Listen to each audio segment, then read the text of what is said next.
Hello everyone, welcome back to my channel and good morning and happy Sunday.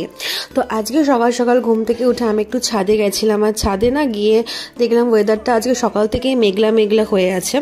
আর জানো তো বাবা আমাদের গুরুদেবের আশ্রম থেকে এইগুলো নিয়ে এসেছে, তো আমি সকালবেলা ভাবলাম এটাই আজকে ব্রেকফাস্টে করে নিই। তো এখানে তো লুচি ছিল আর মিষ্টি ছিল, তো সকাল সকাল এত মিষ্টি খেতে তো আমার একদমই ভালো লাগে না, তাই জন্য লুচি দিয়ে একটু মিষ্টি খাচ্ছিলাম, বাট প্রচণ্ড গা গুলিয়ে উঠছিল, তো ওই জন্য বেশি আমি খাইনি। বাট মিষ্টিটা কিন্তু খেতে ভালোই ছিল, তাই জন্য মিষ্টিটা একটু খাচ্ছিলাম। তো যাই হোক, এরপর স্নান করে পুজো দিলাম। পুজো কমপ্লিট করে আমাদের পাশের বাগানে না এক নারকেল পাড়তে এসেছিল, নারকেল আলা। তো আমি বললাম বাবাকে চলো তো ডাব নিই ওনার কাছ থেকে, আর আমার ডাব খেতে খুব ইচ্ছা করছিল। তো এই যে আমি ডাবের জল খাচ্ছিলাম, ডাবের জলটা ভীষণই মিষ্টি ছিল। এরপর দুপুরে লাঞ্চ কমপ্লিট করলাম। তো আজকে লাঞ্চে ছিল মাংস ভাত।